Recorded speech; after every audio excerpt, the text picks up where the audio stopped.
In other words, if that third pillar is dead, democratic governance fall apart. The other two pillars that are sitting with that sector is the state, and the third pillar is private interest. You call it private sector, right? The second observation that I want to say is the civil society sector that we operate in this country has not exerted enough interest in terms of convincing and changing the democratic requirement of a society. You'll see why I'm saying that. The third observation is that South Africa is faced by three things. If the sector is not actually directing where the state and private interests should go around these three things, we'll never get anywhere, and I'll talk about that later. One is poverty, second one is unemployment, and the third one is inequality. To deal with those three things, as three pillars of a democratic state, the conditions will change. Let me start with the first part, which is legitimacy. The first question is our sector, civil society sector, demonstrate legitimacy? That's the first point. The second point is, do we have the space as a sector to demonstrate our legitimacy? And to just talk a little bit around that, the first point is that the civil society sector is a mouthpiece of community. It's not a mouthpiece of individuals that are elected, right, to represent the sector. But it's a mouthpiece of communities, not organizations. That's the first point. That's where you get your legitimacy. You get your legitimacy if you are talking on behalf of the community, of the people that are staying in those communities that you work with. The second one is the major responsibility of the civil society is to do one thing: ensure that the state and the private interest, they account on what they're doing to communities. The state and the private interest, they account to what they're doing to community, irrespective of what they say and what they do. And the sector becomes the people that makes them to account. The third point that I want to raise, and as I'm raising this point, when you go to your commissions, think around them and actually debate around them. Civil society sector provides a link, a real link, between the state or state organs and the private sector interest structures. When I'm talking about the state, I'm talking about three arms of government. One is the legislature, the second one is the executive, and the third one is the judiciary. That's what we call a state. So you've got a responsibility to make a link between community to that component of the state.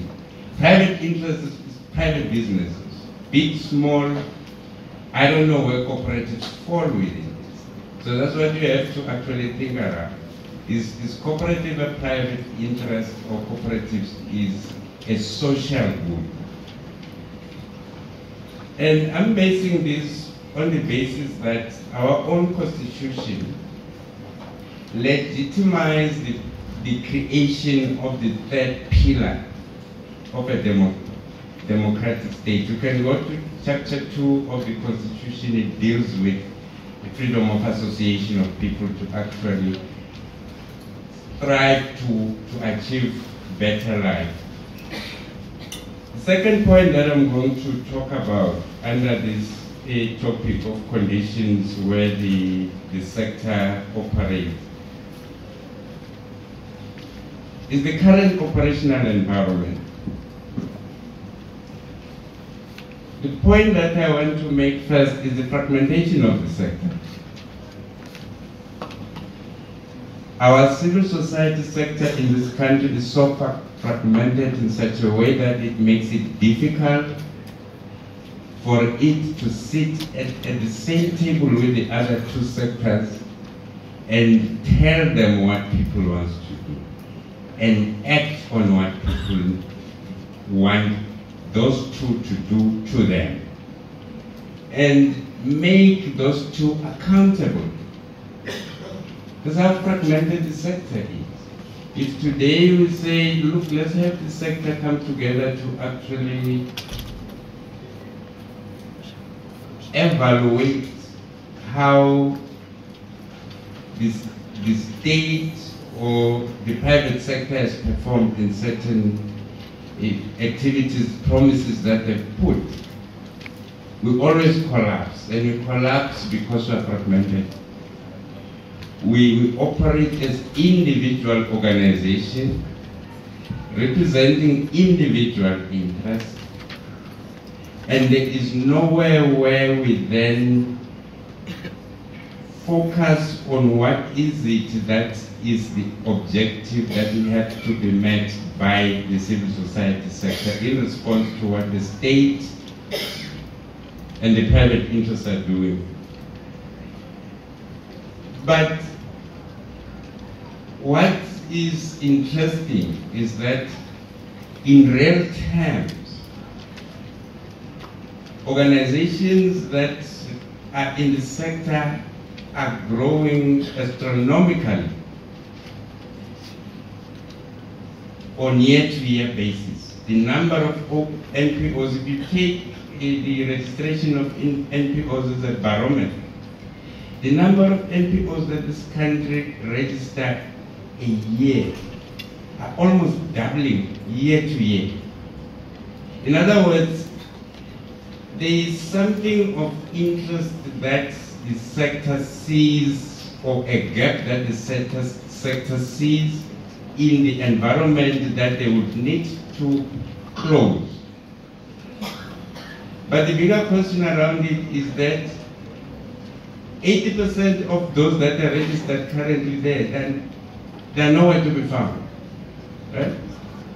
Then you ask the question, what is driving behind the enormous increase in this organization? The third point, and you'll talk about that yourselves when you get into the in your sessions when you debate it, is the current legislative framework. The current legislative framework for the sector doesn't exist. I'll tell you why. There is no civil society organizations legislation in the country, but they've got non-profit organization legislation. Now, what is civil society sector? Is it NPOs? Is it not NPOs? In other words, the first part we need to do is to define ourselves. Once we define ourselves, we'll then define the required legislative and regulatory requirements for the sector. If you are a small community-based organization today that cannot follow all the procedure and processes and the requirement of registration into the NPO directorate, you are excluded. In other words, you don't exist, but you are operational. So you've got to deal with that. It is your duty, it's not the state's duty. It is not the private sector's duty. It is the sector's duty to deal with that issue. Nobody will actually remember the state is protecting the state interest. The private sector is protecting the private sector interest. The question, who is protecting your interest? Right? And I've dealt with the definition of the sector. It's not clear definition. I don't know if somebody can stand here and say to me, the civil society sector is ABCD. Probably we can debate until tomorrow once we make that definition. The last part that I want to talk about is how do you move? How do you move from here? Leveling the field. Remember I started by saying civil society is the third pillar of a democratic government. In any democratic country, you must have that sector operating independently, not relying on the state, not coming and say, well, give us more money, give us more this, take us to this, tell us what you want from us. Immediately you go there, you are no more representing the third pillar in governance that you need to represent. The first part that we need to look at, and let's talk about it when we go to our groups. What is the common goal for the sector? As different as you are, what's the common goal?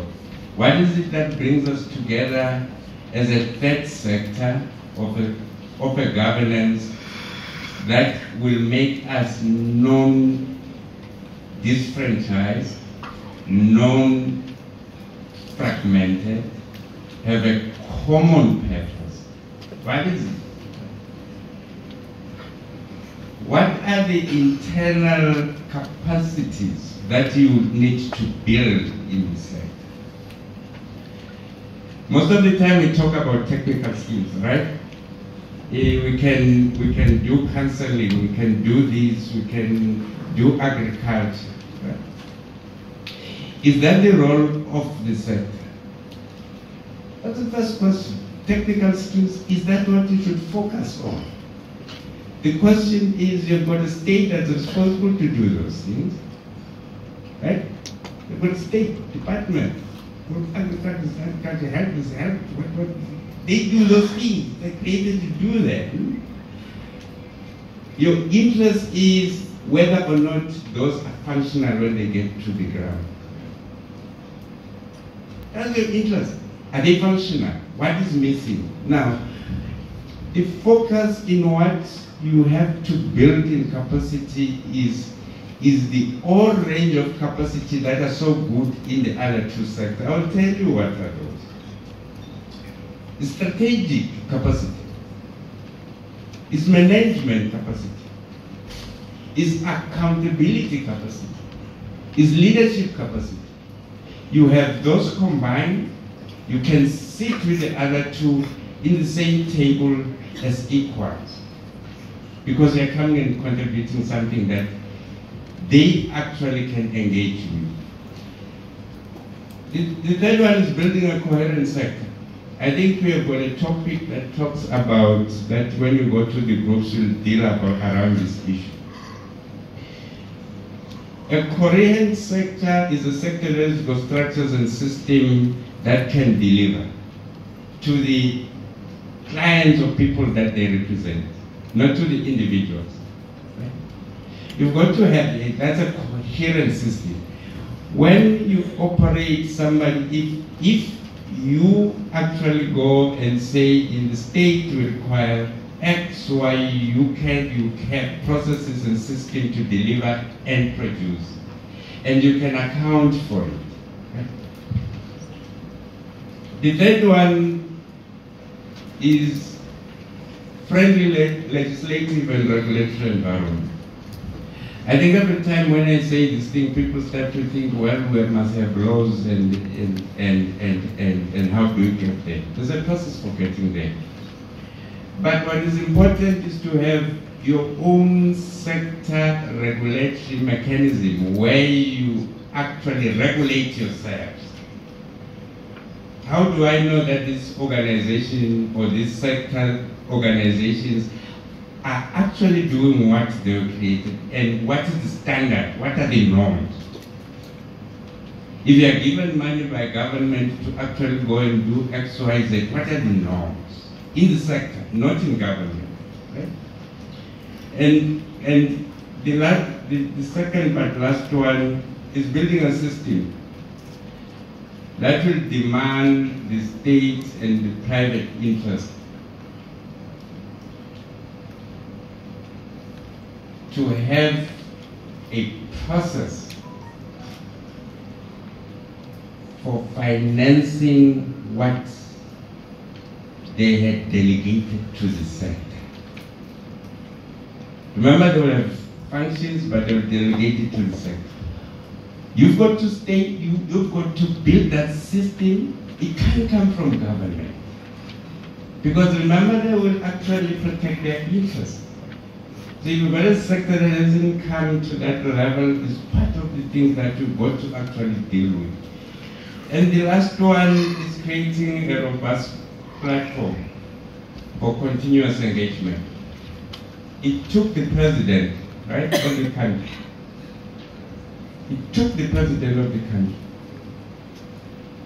to say we need to engage with the sector. It should be the way around. It should be the way around. It should have taken the sector to say to the president, we would want to talk to you because we've got a message, right?